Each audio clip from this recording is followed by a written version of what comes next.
નમસ્કાર મિત્રો, ધોરણ 12 કોમર્સ નવા એસાઇનમેન્ટ આવી ગયા છે. તો આજે આપણે એસાઇનમેન્ટનું પ્રશ્નપત્ર નંબર 1 એના MCQ એટલે કે વિભાગ એનો આપણે અભ્યાસ કરીશું.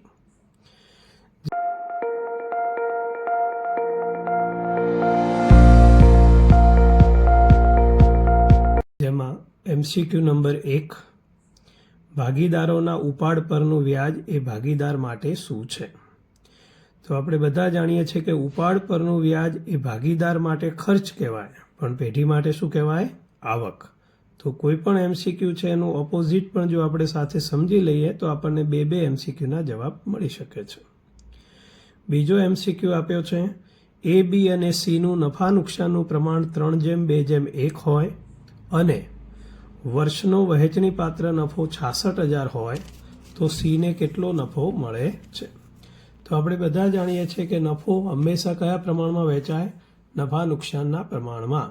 તો પેઢીનો વહેંચણી પાત્ર નફો જે 66,000 રૂપિયા છે એમાં નફા નુકસાનનું પ્રમાણ જે 3:2:1 આપ્યું છે, જેમાં Cનો ભાગ કેટલો છે? 1 અને 3 + 2 + 1 એટલે કુલ ભાગ છે 6, એટલે Cનો ભાગ થશે 1/6.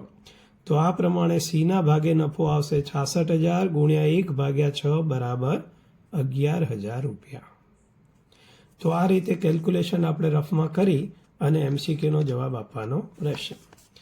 ત્યારબાદ MCQ નંબર 3, અધિક નફો એટલે શું? તો અધિક નફાનું સૂત્ર સરેરાશ નફો માઇનસ અપેક્ષિત નફો રહેશે. MCQ નંબર 4, જ્યારે પેઢીમાં દર વર્ષે નફો વધતો હોય ત્યારે કઈ પદ્ધતિ મુજબ પાઘડી માટે નફાની ગણતરી કરવી વધુ હિતાવહ છે? તો સામાન્ય રીતે નફાની સરેરાશ ગણવાની બે રીત છે. એક સામાન્ય સરેરાશ એટલે કે સાદી સરેરાશ અને બીજી ભારિત. તો જ્યારે નફામાં વધઘટ થતી હોય ત્યારે આપણે સાદી સરેરાશનો ઉપયોગ કરીએ છીએ, પણ અહીંયા દર વર્ષે નફો વધે છે, પરિણામે આપણે ભારિત સરેરાશનો ઉપયોગ કરવાનો રહેશે.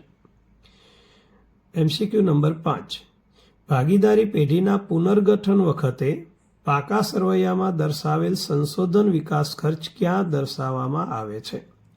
તો જ્યારે પાકું સરવૈયું આપણને આપેલું હોય પુનર્ગઠનમાં, તો પાકા સરવૈયામાં સંશોધન વિકાસ ખર્ચ હંમેશા મિલકત લેણા બાજુ દર્શાવેલો હશે, પરિણામે એની ઉધાર બાકી કહેવાય. અને જેવી રીતે આપણે અનામત મૂડી ખાતામાં જમા બાજુ વહેંચીએ છીએ, એવી રીતે અહીંયા સંશોધન વિકાસ ખર્ચ છે એ ભાગીદારોના મૂડી ખાતામાં હંમેશા ઉધાર બાજુ નફા નુકસાનના પ્રમાણમાં વહેંચાશે. તો અહીંયા ચોથો ઓપ્શન છે ભાગીદારના મૂડી ખાતામાં ઉધાર બાજુ.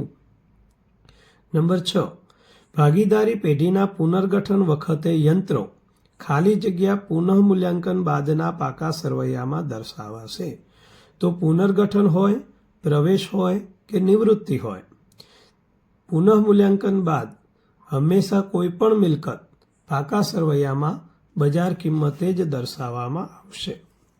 MCQ નંબર 7, ભાગીદારના પ્રવેશ વખતે પેઢીના પાકા સરવૈયામાં દર્શાવેલી પાઘડીની નોંધ ખાલી જગ્યા થાય છે. તો પ્રવેશ હોય કે નિવૃત્તિ હોય, જૂના પાકા સરવૈયામાં પાઘડી હંમેશા મિલકત લેણા બાજુ દર્શાવેલી હશે અને પાઘડીની ઉધાર બાકી કહેવાય. અને આ જે ઉધાર બાકી છે તે હંમેશા જૂના ભાગીદારો વચ્ચે જૂના નફા નુકસાનના પ્રમાણમાં જ વહેંચાશે. તો એની આમનો જ થાય છે ભાગીદારોના મૂડી ખાતે ઉધાર તે પાઘડી ખાતે. એટલે કે જવાબ નંબર A આવશે, જૂના ભાગીદારોના મૂડી ખાતે જૂના નફા નુકસાનના પ્રમાણમાં ઉધાર અને પાઘડી ખાતે જમા. MCQ નંબર 8, પુનઃમૂલ્યાંકન ખાતું ખાલી જગ્યા પ્રકારનું ખાતું છે. તો પુનઃમૂલ્યાંકન ખાતું એનો પ્રકાર છે ઉપજ ખર્ચ ખાતું. MCQ નંબર 9, પ્રોવિડન્ટ ફંડ ભાગીદારની નિવૃત્તિ વખતે ખાલી જગ્યા તરીકે નોંધાય છે. તો પ્રોવિડન્ટ ફંડ હંમેશા પાકા સરવૈયામાં મૂડી દેવા બાજુ દર્શાવેલું હોય છે, પરિણામે તે દેવું એટલે કે જવાબદારી કહેવાય. અને નવા પાકા સરવૈયામાં પણ તે જવાબદારી તરીકે જ દર્શાવાશે, એટલે એનો જવાબ આવશે A, નવા પાકા સરવૈયામાં જવાબદારી. 10મો MCQ છે ભાગીદારી પેઢીનું વિસર્જન કેટલી રીતે થઈ શકે? તો ભાગીદારી પેઢીનું વિસર્જન હંમેશા 2 રીતે થઈ શકે. MCQ number 11. પેઢીના વિસર્જન સમયે નફા નુકસાન ખાતાની ઉધાર બાકી કયા ખાતે લઈ જવામાં આવે છે? તો આપણે બધા જાણીએ છીએ કે પાકા સરવૈયામાં મિલકત લેણા બાજુ જ નફા નુકસાનની ઉધાર બાકી આપેલી હોય. જેવી રીતે આગળ MCQ આવ્યો તો સંશોધન વિકાસ ખર્ચ. તો સંશોધન વિકાસ ખર્ચ હોય કે નફા નુકસાનની ઉધાર બાકી હોય, આ બંને ભાગીદારોના મૂડી ખાતામાં ઉધાર બાજુ દર્શાવાશે અને આ બંને રકમ જૂના નફા નુકસાનના પ્રમાણમાં વહેંચાશે. ભલે એ પુનર્ગઠન ચેપ્ટર હોય, પ્રવેશ ચેપ્ટર હોય કે નિવૃત્તિ ચેપ્ટર હોય, ત્રણેયમાં એનો સેમ જવાબ રહેશે. MCQ number 12. નીચેનામાંથી કઈ મૂડી કંપનીના પાકા સરવૈયામાં શેર મૂડીના શીર્ષક હેઠળ દર્શાવવામાં આવતી નથી? તો અહીંયા જે 4 ઓપ્શન છે એમાંથી C ઓપ્શન અનામત મૂડી એ શેર મૂડીના શીર્ષક હેઠળ દર્શાવાતી નથી. પણ આની જગ્યાએ એમ પૂછાય કે કઈ મૂડી દર્શાવાય છે, તો ઘણીવાર 4 ઓપ્શનમાંથી સત્તાવાર મૂડી, બહાર પાડેલ મૂડી કે ભરાયેલ મૂડીમાંથી કોઈ એક ઓપ્શન આપેલો હોય તો એ હંમેશા દર્શાવવામાં આવે છે. MCQ number 13. ભારતમાં સેબીની સ્થાપના કયા વર્ષમાં થઈ? તો ભારતમાં સેબીની સ્થાપના 1991ના વર્ષમાં થઈ. 14 નંબર. ડિબેન્ચર પ્રીમિયમથી બહાર પાડતા મળેલ પ્રીમિયમની રકમ ખાલી જગ્યા છે.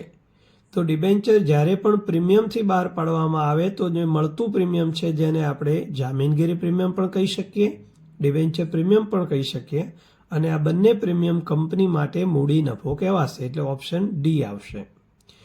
15 નંબર. સામાન્ય રીતે નાણાકીય પત્રકોના વિશ્લેષણમાં કેટલી બાબતોનું વિશ્લેષણ કરવામાં આવે છે? તો નાણાકીય પત્રકોમાં હંમેશા 4 બાબતોનું વિશ્લેષણ કરવામાં આવે છે. નંબર 16. ધંધાની ટૂંકા ગાળાની સદ્ધરતા અંગેની માહિતી ખાલી જગ્યાનું વિશ્લેષણ આપે છે. તો ટૂંકા ગાળાની સદ્ધરતા હંમેશા તરલતાનું વિશ્લેષણ આપે છે. MCQ number 17.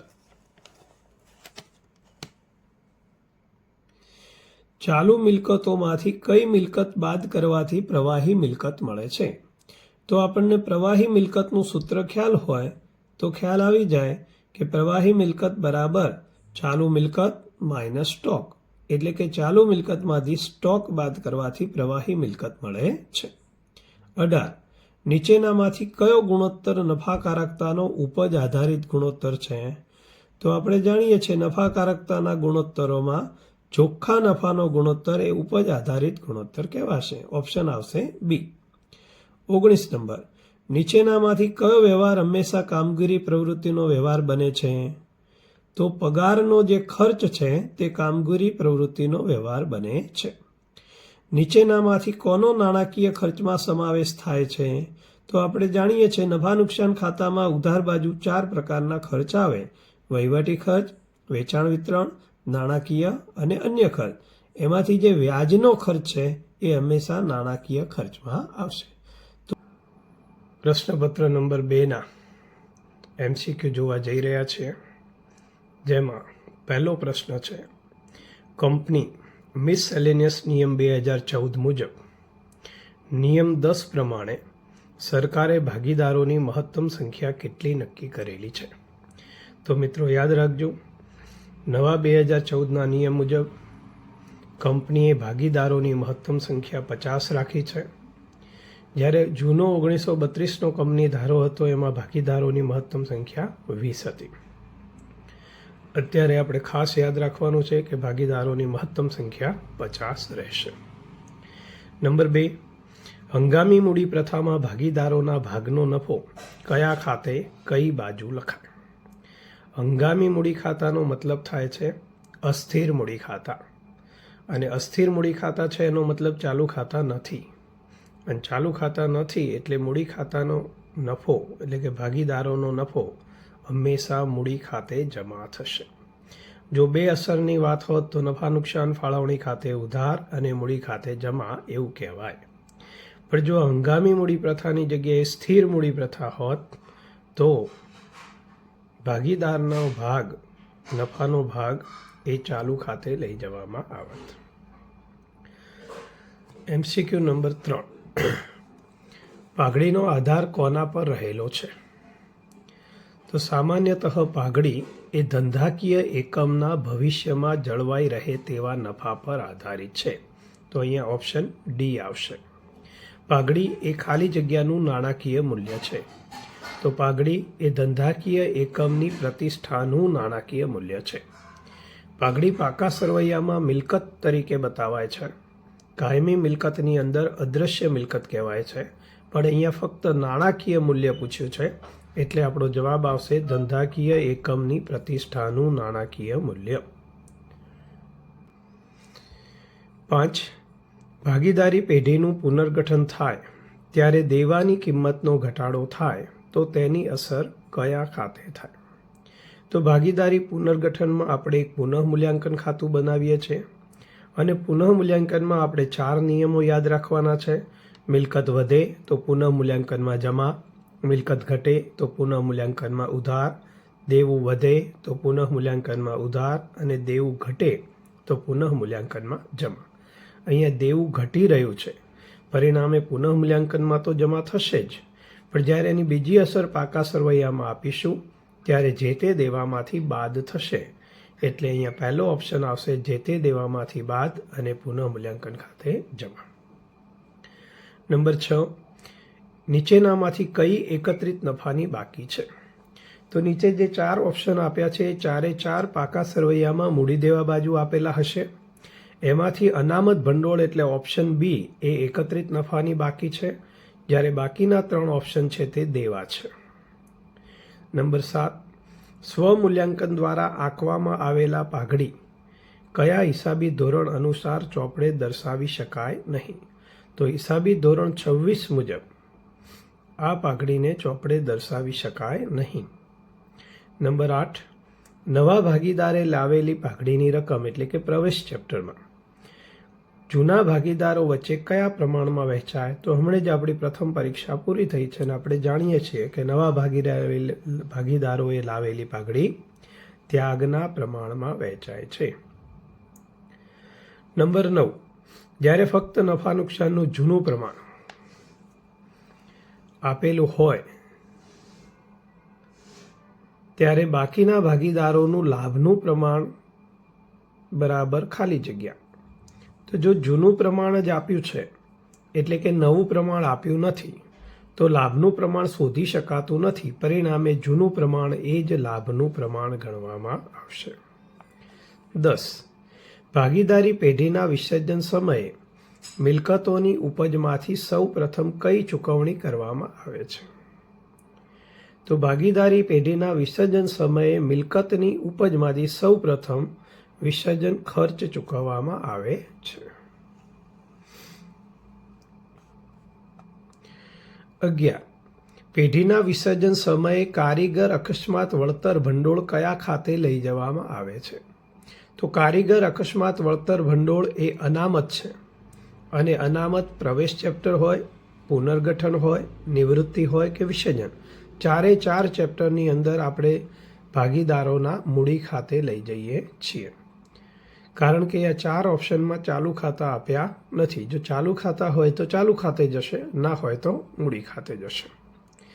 નંબર 12, જો જાહેર ભરણામાં અરજી વખતે બહાર પાડેલા શેર કરતાં ખાલી જગ્યા ઓછા શેરની અરજી આવે તો શેરનું ભરણું રદ કરવામાં આવે છે.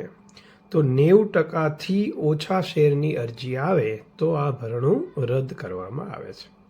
તો 11 MCQ સુધી એ ભાગ 1ના MCQ છે અને 12 નંબરથી 20 સુધી અહીંયા ભાગ 2ના MCQ છે. લગભગ સ્કૂલોમાં ભાગ 2 હવે શરૂ થયો હશે, પરિણામે અમુક MCQનું જજમેન્ટ આપણને જલ્દી ન આવે તો આપણે 1 મહિના પછી આપણે ફરીથી પાછા MCQ રિવિઝન કરવાના છીએ. તો હાલ આપણે આ પાછળના MCQ થોડા ઉપરથી ખાલી નજર મારી લઈએ. નંબર 13, કંપનીને શેરના જાહેર ભરણા માટે કોની સંમતિ લેવી પડે? તો કોઈ પણ કંપનીએ શેરના જાહેર ભરણા મતલબ શેર બહાર પાડવા હોય ત્યારે સેબીની એટલે કે શેર બજારની મંજૂરી લેવી પડે. MCQ number 14. ડિબેન્ચર કેટલા ટકા વટાવથી બહાર પાડી શકાય છે? તો ડિબેન્ચર જ્યારે બહાર પાડવા હોય તો બોર્ડ ઓફ ડિરેક્ટર્સ નક્કી થઈ અને જે વટાવ નક્કી કરે એટલા વટાવથી ડિબેન્ચર બહાર પાડી શકાય. 15. નીચેનામાંથી કયું વિશ્લેષણ પક્ષકારો આધારિત વર્ગીકરણ દર્શાવે છે? તો નીચેનામાંથી જે બાહ્ય વિશ્લેષણ છે એ પક્ષકારો આધારિત વર્ગીકરણ દર્શાવે છે. નંબર 16. મિલકતોના ઉપયોગ અંગેની માહિતી ખાલી જગ્યાનું વિશ્લેષણ આપે છે. તો મિલકતોના ઉપયોગ અંગેની માહિતી એ કાર્યક્ષમતાનું વિશ્લેષણ આપે છે. Option number D. 17. ગુણોત્તરોની રજૂઆત કયા સ્વરૂપે થાય છે? તો ગુણોત્તરોની રજૂઆત પ્રમાણ સ્વરૂપે પણ થાય, ટકાવારી સ્વરૂપે પણ થાય, સમયના સ્વરૂપે પણ થાય. પરિણામે ઓપ્શન આવશે ડી, આપેલ તમામ. નંબર 18. નીચેનામાંથી કોનો સમાવેશ કામગીરી ખર્ચમાં થતો નથી? તો 4 જે ઓપ્શન આપ્યા છે એમાં મિલકતોના વેચાણનું નુકસાન પણ કામગીરી ખર્ચમાં ન આવે, આગથી થયેલું નુકસાન પણ ન આવે, ચૂકવેલું વ્યાજ પણ ન આવે. પરિણામે જવાબ આપ્યો છે કે આપેલ તમામનો કામગીરી ખર્ચમાં સમાવેશ થતો નથી. આ રોકડ પ્રવાહ ચેપ્ટરનો છે. ચેપ્ટર આપણે આગળ જ્યારે ચાલશે એના દાખલાઓ લઈશું, એના પછી ફરી MCQ લઈશું, ત્યારે આ બધાની વિસ્તારથી આપણે ચર્ચા કરીશું. 19. ચાલુ મિલકતોમાં વધારો અને ચાલુ દેવામાં ઘટાડો. તો ચાલુ મિલકત વધે છે તો પણ રોકડ જાય છે અને દેવા ઘટે છે તો પણ રોકડ જાય છે. પરિણામે બંને જાવક રોકડ પ્રવાહમાં આવશે. અને નંબર 20. રોકાણો પર મળેલ ડિવિડન્ડ કે વ્યાજની રકમ. તો અહીંયા 3 પ્રવૃત્તિ છે, કામગીરી, નાણાકીય અને રોકાણ. અને ત્રણેયની અંદર રોકડ પ્રવાહ વધે અને રોકડ પ્રવાહ ઘટે. તો અહીંયા રોકાણો પર મળેલ ડિવિડન્ડ કે વ્યાજની રકમ એ રોકાણની પ્રવૃત્તિમાં રોકડ પ્રવાહમાં ઉમેરાય છે. Thank you. નમસ્કાર મિત્રો, મનોજ ટ્યુશન ક્લાસીસની ચેનલમાં આપનું હાર્દિક સ્વાગત છે. ધોરણ 12 કોમર્સ, વિષય છે નામાના મૂળ તત્વો, પ્રશ્નપત્ર 3, વિભાગ A, MCQ છે જેમાં ટોટલ 20 પ્રશ્નો છે, દરેકનો 1 ગુણ. નંબર 1. નફા નુકસાન ફાળવણી ખાતાની ઉધાર બાકી એટલે શું? તો નફા નુકસાન ફાળવણી ખાતું જેમાં ઉધાર બાકીનો મતલબ થાય ઉધાર બાજુ સરવાળો વધારે અને જમા બાજુ તફાવત. તો આપણે વાર્ષિક હિસાબોમાં વેપાર ખાતું હોય, નફા નુકસાન હોય કે ફાળવણી ખાતું, જમા બાજુ તફાવત આવે એને ખોટ કહેવાય અને ઉધાર બાજુ તફાવત આવે એને નફો કહેવાય. જો વેપાર ખાતું હોય અને જમા બાજુ તફાવત હોય તો કાચી ખોટ, નફા નુકસાનમાં જમા બાજુ તફાવત આવે તો ચોખ્ખી ખોટ, અને અહીંયા ફાળવણી ખાતું છે એમાં જમા બાજુ તફાવત મતલબ કે ઉધાર બાકી એટલે શું જવાબ આવશે? વહેંચણી પાત્ર ખોટ. તો આપણે એક સાથે 6 MCQનો અભ્યાસ કરી લીધો. વેપાર ખાતું, નફા નુકસાન ને ફાળવણી. ઉધાર બાજુ આવે તો કાચો નફો, ચોખ્ખો નફો અને વહેંચણી પાત્ર નફો. જમા બાજુ તફાવત આવે તો કાચો ખોટ, ચોખ્ખી ખોટ અને વહેંચણી પાત્ર ખોટ. સમજવાનું એ છે કે જમા બાજુ તફાવત આવે છે તો એને કઈ બાકી કહેવાય? ઉધાર બાકી. અને ઉધાર બાજુ તફાવત આવે તો એને શું કહેવાય? જમા બાકી. નંબર 2. ભાગીદારના ચાલુ ખાતાની જમા બાકીનું વ્યાજ પેઢી માટે શું ગણાય? તો આમાં પણ આપણે એક સાથે 4 MCQનો અભ્યાસ કરીશું. ચાલુ ખાતાની જમા બાકીનું વ્યાજ કે મૂડી ખાતાની જમા બાકીનું વ્યાજ કે બંને કોમન. પેઢી માટે શું છે? તો કે ખર્ચ છે. અહીંયા જો પેઢી શબ્દની જગ્યાએ ભાગીદાર શબ્દ કરી દેવામાં આવે તો ભાગીદાર માટે આ શું ગણાશે? આવક. નંબર 3. જ્યાં વ્યક્તિગત કૌશલ્યનું મહત્વનું હોય ત્યાં પાઘડી ખાલી જગ્યા હોય. તો વ્યક્તિગત કૌશલ્યનું મહત્વ હોય ત્યાં પાઘડી ઓછી હોય. અને આ જ પ્રશ્ન વ્યક્તિગત કૌશલ્યનું મહત્વ ન હોય તો જવાબ આવશે પાઘડી વધુ હોય. 4. પાઘડી એ કયા પ્રકારની મિલકત છે? તો પાઘડી એ અદ્રશ્ય મિલકત છે અને જેને આપણે પાકા સરવૈયામાં મિલકત લેણા બાજુ અવાસ્તવિક મિલકત તરીકે બતાવીએ છીએ. પુનઃમૂલ્યાંકન ખાતાનો નફો કે નુકસાન ભાગીદારો વચ્ચે કયા પ્રમાણમાં વહેંચવામાં આવે છે? તો પુનઃમૂલ્યાંકન ખાતાનો નફો કે નુકસાન એ હંમેશા જૂના ભાગીદારો વચ્ચે જૂના નફા નુકસાનના પ્રમાણમાં, એટલે ઓપ્શન આવશે ડી. ભાગીદારી પેઢીનું પુનર્ગઠન થાય ત્યારે ખાલી જગ્યા બનાવવામાં આવે છે. તો ભાગીદારી પેઢીનું પુનર્ગઠન થાય ત્યારે હંમેશા કયું ખાતું બનાવાય છે? પુનઃમૂલ્યાંકન ખાતું. તો પુનઃમૂલ્યાંકન ખાતાનું બીજું નામ છે નફા નુકસાન હવાલા ખાતું. તો અહીંયા ઓપ્શનમાં નફા નુકસાન હવાલા ખાતું હોય તો આપણે એ ટીક કરવાનું, પુનઃમૂલ્યાંકન હોય તો તે ટીક કરવાનું. 7.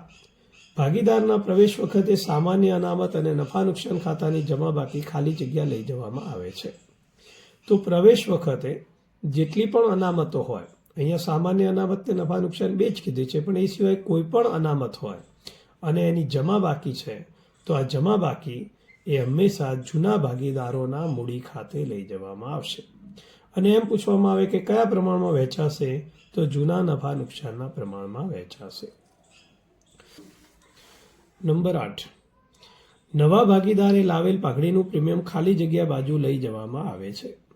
તો નવો ભાગીદાર જે પણ પાઘડી લાવશે એ હંમેશા જૂના ભાગીદારોને એનો લાભ મળશે.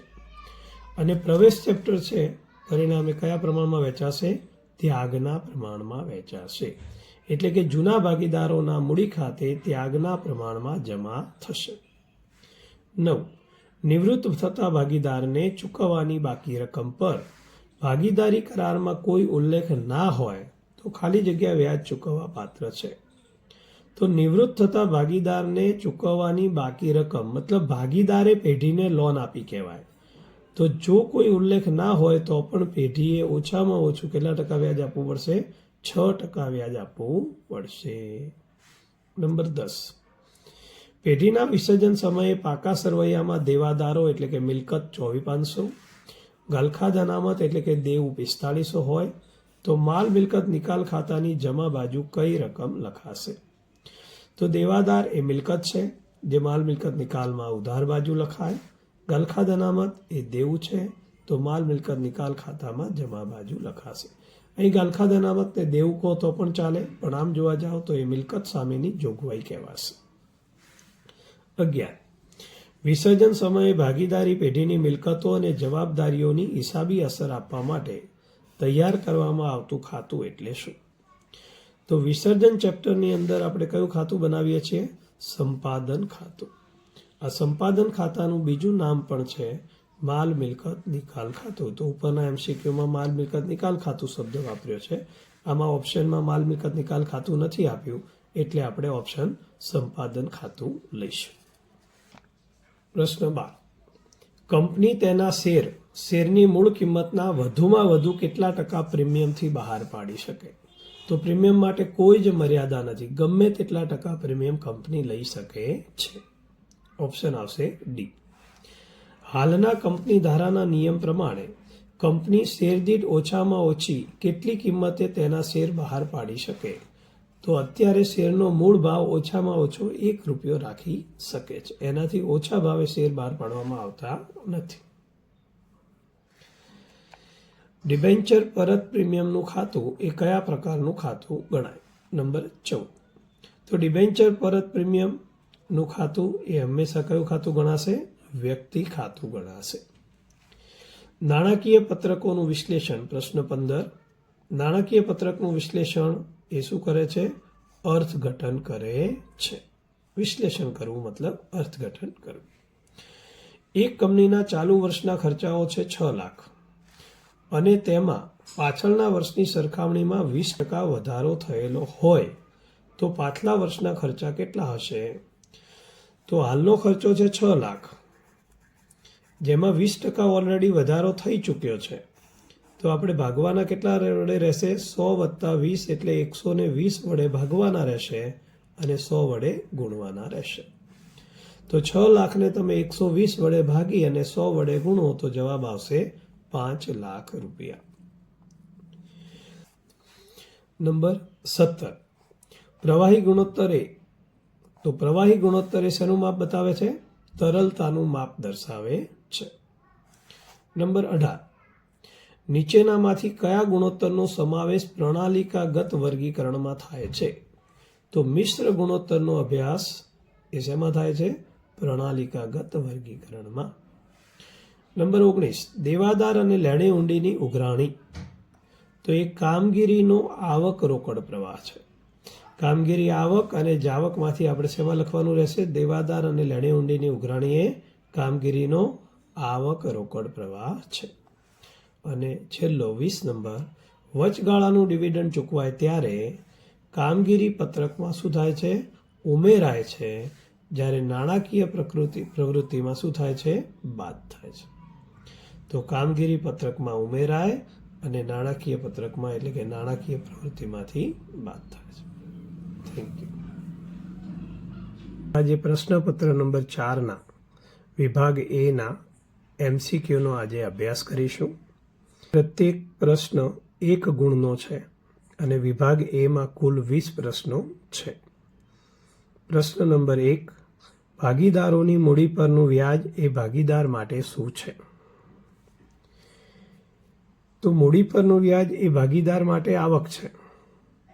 પણ આ જ પ્રશ્ન જ્યારે પૂછાય કે ભાગીદારની મૂડી પરનું વ્યાજ એ પેઢી માટે શું, તો જવાબ આવશે ખર્ચ. બીજો MCQ છે, મનુ, વિનુ અને ચીનુની મૂડીનું પ્રમાણ 3:2:1 હોય અને વર્ષનો વહેંચણીપાત્ર નફો 66,000 હોય તો ચીનુને કેટલો નફો મળે છે? તો અહીંયા જે પ્રમાણ આપેલું છે એ કયું છે? મૂડીનું પ્રમાણ. અને આપણે જાણીએ છીએ કે નફો હંમેશા કયા પ્રમાણમાં વહેંચાય? નફા નુકસાનના પ્રમાણમાં. તો જ્યારે પણ નફા નુકસાનનું પ્રમાણ આપેલું ના હોય તો સરખે હિસ્સે સમજવું. અને ત્રણેય ભાગીદારોનું પ્રમાણ સરખે હિસ્સે છે એનો મતલબ થયો કે 1:1:1. એટલે કે ચીનું જે છે એનો ભાગ ગણાશે 1/3. તો આપણે 66,000ને 3 વડે ભાગીશું તો આપણો જવાબ આવશે 22,000 રૂપિયા. નંબર 3, જે પેઢી પાસે આયાત, લાયસન્સ, ટ્રેડમાર્ક, કોપીરાઇટ કે પેટન્ટના કારણે તેની પાઘડીનું મૂલ્ય કેવું રહેશે? તો સામાન્યતઃ પેઢી પાસે આયાત લાયસન્સ પણ હોય, ટ્રેડમાર્ક હોય, કોપીરાઇટ હોય, પેટન્ટ બધું જ હોય તો આવી પેઢીનું પાઘડીનું મૂલ્ય હંમેશા ઊંચું રહે છે. નંબર 4, એક પેઢીનો છેલ્લા 4 વર્ષનો ભારિત સરેરાશ નફો 44,000 છે. ભારિત સરેરાશ નફાની 2 વર્ષની ખરીદીના આધારે પાઘડીની કિંમત નક્કી કરો. તો ભારિત સરેરાશ નફો આપણને આપી દીધેલો છે 44,000 અને 2 વર્ષની ખરીદી પણ કીધી છે. તો 44,000ને 2 વડે ગુણી નાખો તો 44,000 ગુણ્યા 2 એટલે 88,000 રૂપિયા. અહીંયા સૂત્ર કેવું હોય? તો ભારિત સરેરાશ નફો બરાબર 44,000 રૂપિયા જે આપ્યો છે, 2 વર્ષની ખરીદીના આધારે પાઘડીની કિંમત કીધી છે, તો પાઘડીનું સૂત્ર થશે ભારિત સરેરાશ નફો ગુણ્યા પાઘડીના ખરીદીના વર્ષો. તો 44,000ને 2 વડે ગુણો એટલે જવાબ આવશે 88,000 રૂપિયા. પ્રશ્ન નંબર 5, ભાગીદારી પેઢીના પુનર્ગઠન વખતે પાકા સરવૈયામાં દર્શાવેલ કારીગર નફાભાગ ભંડોળ અને પ્રોવિડન્ટ ફંડ ક્યાં દર્શાવવામાં આવે છે? તો આપણને ખ્યાલ હોવો જોઈએ કે કારીગર નફાભાગ ભંડોળ અને પ્રોવિડન્ટ ફંડ બંને દેવું છે. તો પુનર્ગઠન ચેપ્ટર હોય, પ્રવેશ ચેપ્ટર હોય કે નિવૃત્તિ ચેપ્ટર હોય, આ ત્રણેયની અસર પુનઃ મૂલ્યાંકન બાદના પાકા સરવૈયામાં મૂડી દેવા બાજુ બતાવવામાં આવશે. નંબર 6, પુનઃ મૂલ્યાંકન ખાતાને ખાલી જગ્યા તરીકે ઓળખવામાં આવે છે. તો પુનઃ મૂલ્યાંકન ખાતાનું બીજું નામ છે નફા નુકસાન હવાલા ખાતું. નવો ભાગીદાર તેના ભાગની પાઘડીની રકમ રોકડમાં લાવે ત્યારે ખાલી જગ્યા ખાતે જમા કરવામાં આવે છે. તો કોના ખાતે જમા થાય છે? પાઘડીના પ્રીમિયમ ખાતે. એટલે કે એની આમનો જ કહીએ તો રોકડ ખાતે ઉધાર તે પાઘડીના પ્રીમિયમ ખાતે. નંબર 8, પુનઃમૂલ્યાંકન ખાતાનો નફો કે ખોટ ખાલી જગ્યા ખાતે ખાલી જગ્યા લઈ જવામાં આવે છે. તો પુનઃમૂલ્યાંકન ખાતાનો નફો હોય કે ખોટ હોય તે હંમેશા કોના વચ્ચે વહેંચાશે? જૂના ભાગીદારો વચ્ચે જ વહેંચાશે. કયા પ્રમાણમાં વહેંચાશે? જૂના પ્રમાણમાં જ વહેંચાશે. નંબર 9. નિશા, દિશા અને ઈશા સરખે હિસ્સે નફો નુકસાન વહેંચતા ભાગીદાર છે. દિશા નિવૃત્ત થાય છે. દિશાનો ભાગ નિશા અને ઈશાને કયા પ્રમાણમાં મળે છે? સરખે હિસ્સે. તો નિશા અને ઈશાનું નફા નુકસાનનું નવું પ્રમાણ શું હશે? તો પહેલાં ધ્યાન એ રાખવાનું કે જૂનું પ્રમાણ કયું છે? સરખે હિસ્સે. અને દિશા જે નિવૃત્ત થાય છે, દિશાનો ભાગ એટલે નિવૃત્ત ભાગીદારનો ભાગ એટલે કે એનો લાભ નિશા અને ઈશાને પણ કયા પ્રમાણમાં મળે છે? સરખે. તો જૂનું પ્રમાણ પણ સરખે હિસ્સે છે, લાભ પણ સરખે હિસ્સે છે. તો એવા સંજોગોમાં નફા નુકસાનનું નવું પ્રમાણ પણ કયા હિસ્સે રહેશે? સરખે હિસ્સે. આવો જ પ્રશ્ન પ્રવેશમાં પણ પૂછાય કે જૂનું પ્રમાણ સરખે હિસ્સે છે, ત્યાગ સરખે હિસ્સે છે, તો નવું પ્રમાણ, તો એમાં પણ જવાબ આવશે સરખે હિસ્સે. 10. સંપાદન ખાતું કયા પ્રકારનું ખાતું છે? તો સંપાદન ખાતાનું પ્રકાર જે છે તે છે ઉપજ ખર્ચ ખાતું. વિસર્જન સમયે ઘસારા ફંડ, રોકાણ વધઘટ ફંડ ક્યાં દર્શાવાશે? તો ઘસારા ફંડ છે તે પાકા સરવૈયામાં મૂડી દેવા બાજુ આપેલું હોઈ શકે. રોકાણ વધઘટ ફંડ પણ મૂડી દેવા બાજુ આપેલું હોઈ શકે. આ બંનેને મિલકતની જોગવાઈ કહેવાય અને આ બંનેની અસર આપણે માલ મિલકત નિકાલ ખાતાની જમા બાજુ આપીશું. પ્રશ્ન નંબર 12. સેબીના નિયમ મુજબ શેર અરજી વખતે મંગાવેલી શેર દીઠ રકમ તે શેરની ઇસ્યુની કિંમત કરતાં ખાલી જગ્યા ટકાથી ઓછી હોવી જોઈએ નહીં. તો જ્યારે પણ અરજી વખતે રકમ મંગાવીએ તો એની ઇસ્યુ કિંમત એટલે કે મૂળ ભાવ કરતાં 25% કરતાં ઓછી હોવી જોઈએ નહીં. એટલે કે ઓછામાં ઓછા 25% તો અરજી સાથે મંગાવવા જોઈએ જ. 13 નંબર.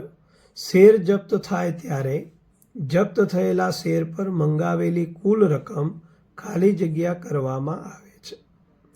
તો જ્યારે પણ શેર જપ્ત થાય ત્યારે જપ્ત થયેલા શેર પર મંગાવેલી કુલ રકમ શેર મૂડી ખાતે શું કરવામાં આવે છે? ઉધાર.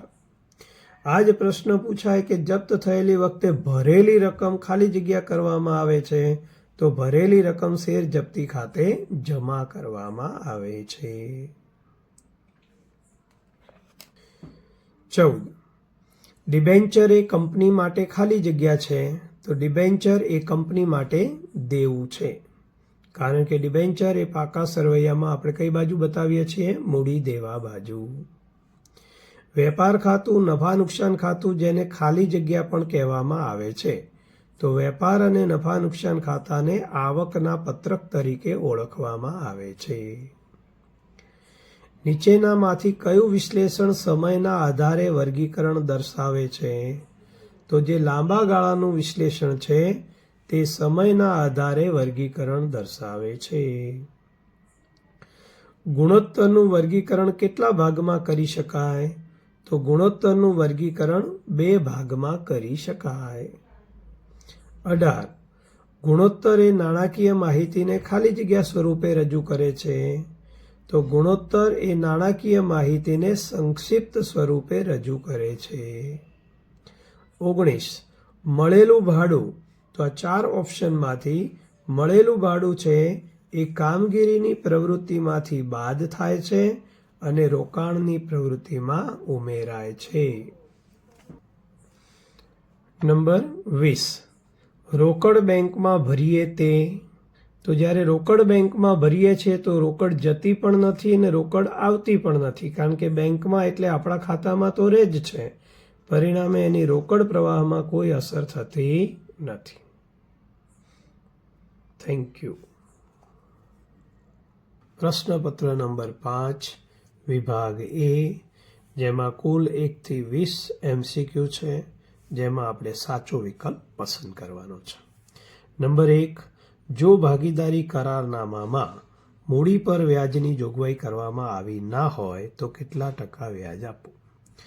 તો મૂડી પર વ્યાજની જોગવાઈ કરવામાં આવી નથી તો કોઈ વ્યાજ આપવામાં આવશે નહીં. તો સમજવાનું એ છે, મૂડી પર વ્યાજ હોય, ઉપાડ પર વ્યાજ હોય તો એમાં જોગવાઈ ના હોય તો કોઈ વ્યાજ ના ગણાય. પણ ભાગીદારની લોન પર વ્યાજ હોય ને જો જોગવાઈ ના હોય તો કેટલા ટકા વ્યાજ ગણાશે? 6% ગણાશે. નંબર 2, ભાગીદારે આપેલી લોનનું વ્યાજ કયા ખાતે ઉધારવામાં આવે છે? તો ભાગીદારે આપેલી લોન એ પેઢી માટે ખર્ચ કહેવાય અને ખર્ચ છે એટલે આપણે નફા નુકસાન ખાતામાં ઉધાર બાજુ નાણાકીય ખર્ચના મથાળા હેઠળ બતાવીશું. અહીંયા ઓપ્શન આવશે એ, નફા નુકસાન ખાતું. 3, મૂડીકૃત નફો શોધવાનું સૂત્ર કયું છે? તો મૂડીકૃત નફો એ પાઘડી ચેપ્ટરમાં આવશે અને એનું સૂત્ર છે સરેરાશ નફો ભાગ્યા અપેક્ષિત વળતરનો દર. 4, નીચેના પરિબળો પૈકી કયું પરિબળ પાઘડીના મૂલ્યાંકનને અસર કરતું નથી? તો ગ્રાહકનું જે સ્થાન છે એ પાઘડીના મૂલ્યાંકનને કોઈ અસર કરતું નથી. એનો મતલબ કે ધંધાના માલિકની કુશળતા અસર કરે છે, પેઢીને ખાસ લાભ પણ અસર કરે છે અને ધંધાનું સ્થાન છે એ પણ અસર કરે છે.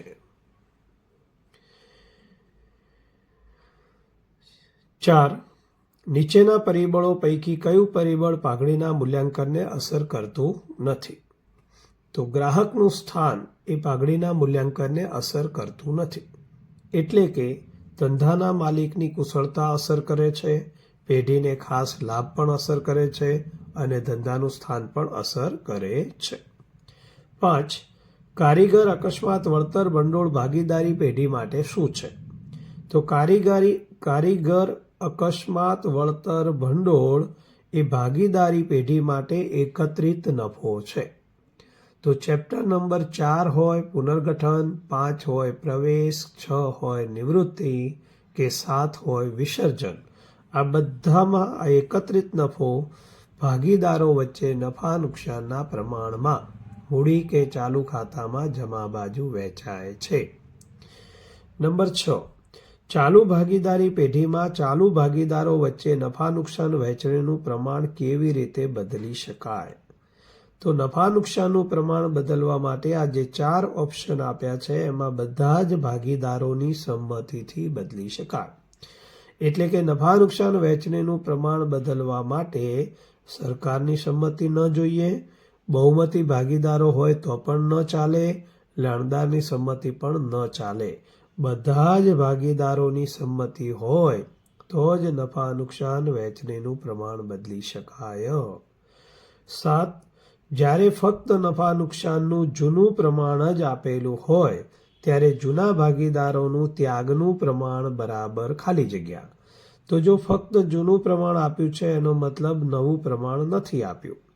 તો ત્યાગ શોધવા માટે તમે કોઈ સૂત્રનો ઉપયોગ કરી શકતા નથી. પરિણામે જૂનું પ્રમાણ એ જ ત્યાગનું પ્રમાણ, એટલે ઓપ્શન આવશે જૂનું પ્રમાણ. આનો આ જ MCQ પ્રવેશની જગ્યાએ નિવૃત્તિનો હોય અને અહીંયા ત્યાગની જગ્યાએ લાભ હોય તો પણ જવાબ જ આવશે જૂનું. નંબર 8, જૂના ભાગીદારે પણ તેના ભાગની પાઘડી ખાલી જગ્યા સંજોગોમાં અન્ય જૂના ભાગીદારને આપવી પડે છે. તો ઓપ્શન છે નવા નફા નુકસાનના પ્રમાણમાં તેનો ભાગ જૂના ભાગ કરતાં વધારે હોય. શોર્ટમાં જૂના ભાગ કરતાં નવો ભાગ જો વધારે હોય તો જૂના ભાગીદારે પણ તેના ભાગની પાઘડી અન્ય જૂના ભાગીદારોને આપવી પડે છે. એટલે જ્યારે પણ આપણે પ્રવેશ ચેપ્ટર ભણતા હોઈએ ત્યારે આપણે ત્યાગ શોધતા હોય અને જો કોઈ જૂના ભાગીદારને લાભ આવે તો એને પણ પાઘડી આપવી પડે.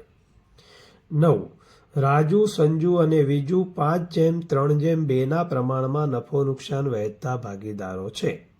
3માંથી કોણ નિવૃત્ત થાય છે? વિજુ. અને વિજુનો ભાગ કયો છે? 2. તો કહે છે નફામાં નફા નુકસાન વહેંચણીનું નવું પ્રમાણ શોધો. તો જે નિવૃત્ત ભાગીદાર છે એનો ભાગ ખાલી કાઢી નાખો તો શું ભાગ વધ્યો? 5:3. તો નવું પ્રમાણ આવશે 5:3. 10, માલ મિલકત નિકાલ ખાતાને બીજા કયા નામથી ઓળખવામાં આવે છે? તો માલ મિલકત નિકાલ ખાતું કયા ચેપ્ટરમાં આવશે? વિસર્જન. અને વિસર્જનમાં માલ મિલકત નિકાલ ખાતાનું બીજું નામ શું છે? સંપાદન ખાતું. એ જ રીતે પ્રવેશ અને નિવૃત્તિમાં આપણે પ્રથમ ખાતું કયું બનાવીએ છીએ? પુનઃ મૂલ્યાંકન ખાતું. એનું બીજું નામ કયું? તો એનું બીજું નામ નફા નુકસાન હવાલા ખાતું. 11. વિસર્જનની તારીખે કયા ખાતાની બાકી માલ મિલકત નિકાલ ખાતે લઈ જવામાં આવતી નથી? તો કોઈ પણ મિલકત હોય કે દેવા હોય, વિસર્જન વખતે આપણે માલ મિલકત નિકાલ ખાતે લઈ જઈએ છીએ. પણ બેંક ખાતું આપણે માલ મિલકત નિકાલમાં કેમ નથી લઈ જતા? કારણ કે એનું આપણે અલગથી ખાતું બનાવીએ છીએ. 12. જ્યારે જપ્ત થયેલા બધા જ શેર ફરીથી બહાર પાડવામાં આવે ત્યારે શેર જપ્તી ખાતાની બાકી ખાલી જગ્યા ખાતે લઈ જવામાં આવે. તો જપ્ત થયેલા બધા જ શેર ફરી બહાર પાડો ત્યારે જપ્તી ખાતાની બાકી ક્યાં લઈ જવાશે? મૂડી અનામત ખાતે. 13. કંપનીનો બાકી હપ્તાની રકમ પર શિડ્યુલ આઈના ટેબલ એફ મુજબ વધુમાં વધુ કેટલા ટકા લેખે વ્યાજ વસૂલ કરી શકાય? તો બાકી હપ્તાની રકમ પર વધુમાં વધુ વાર્ષિક 10% દરે કંપની શેર હોલ્ડર પાસેથી વ્યાજ વસૂલ કરી શકે છે. કયા ડિબેન્ચર ચલણી નોટ જેવા છે? તો બેરર ડિબેન્ચર છે. કેવા છે? ચલણી નોટ જેવા છે. એનો મતલબ કે જેના હાથમાં હોય તે વટાવી શકે. 15. નફા નુકસાનના પત્રકમાં કોને આધાર તરીકે લેવામાં આવે છે? તો નફા નુકસાનના પત્રકમાં વેચાણને આધાર તરીકે લેવામાં આવે છે. 16. જુદા જુદા વર્ષના નાણાકીય પત્રકોની તુલના કરવામાં આવે તેને કયું વિશ્લેષણ કહેવામાં આવે છે? તો તેને આડા સ્વરૂપે વિશ્લેષણ કહેવામાં આવે છે. 17. નીચેનામાંથી કયો ગુણોત્તર નફાકારકતાનો ગુણોત્તર છે? તો સ્ટોક, પ્રવાહી અને કાર્યશીલ મૂડી એ નફાકારકતાનો ન કહેવાય, પણ કામગીરી ગુણોત્તર એ કયો ગુણોત્તર કહેવાશે? નફાકારકતાનો ગુણોત્તર.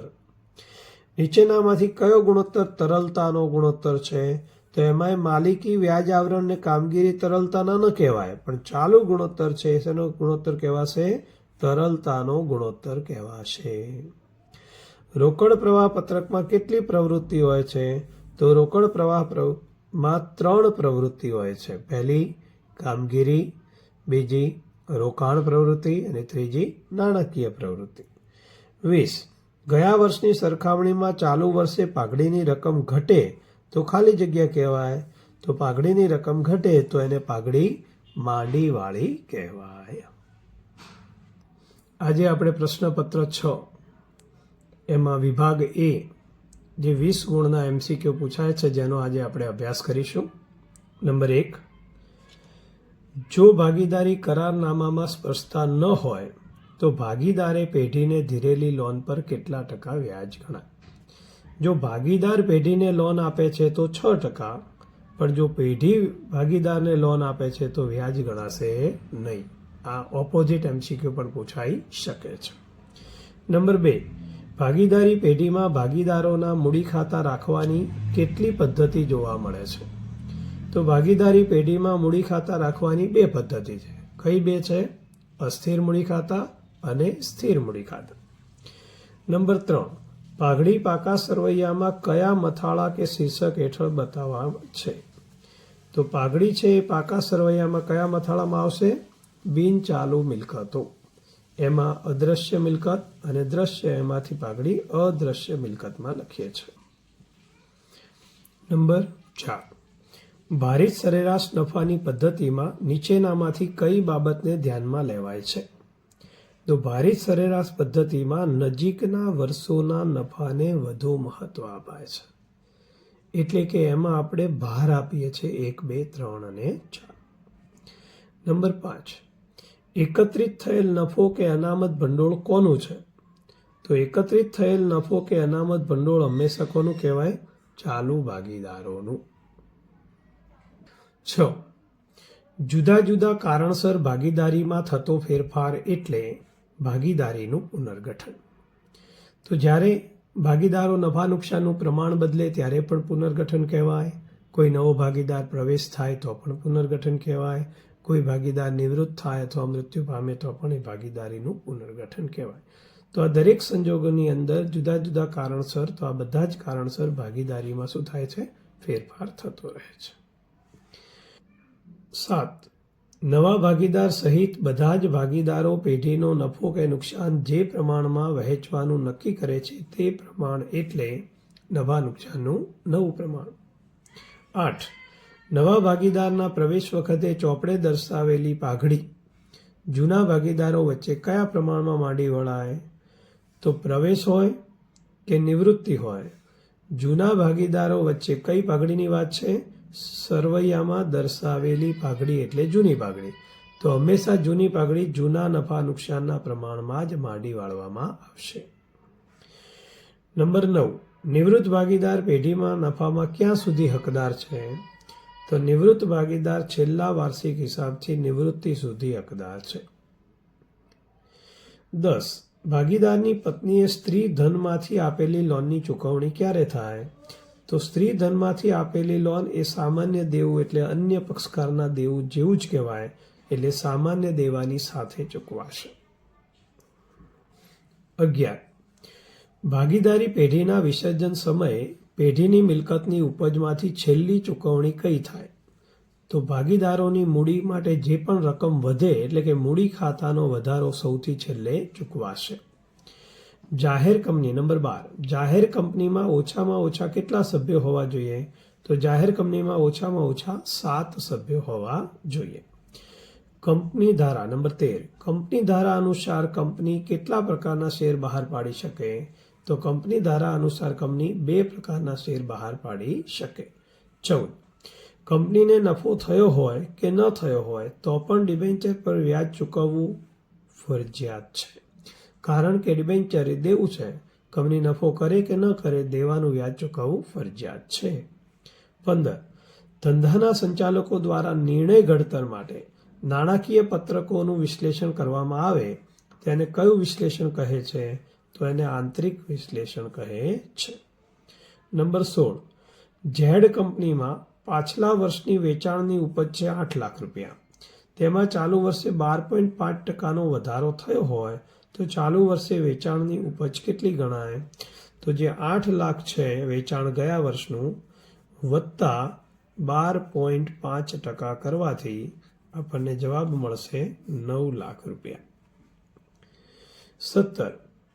નીચેનામાંથી કઈ બાબતોનો સમાવેશ ચાલુ ગુણોત્તરો ગણવા માટે થતો નથી?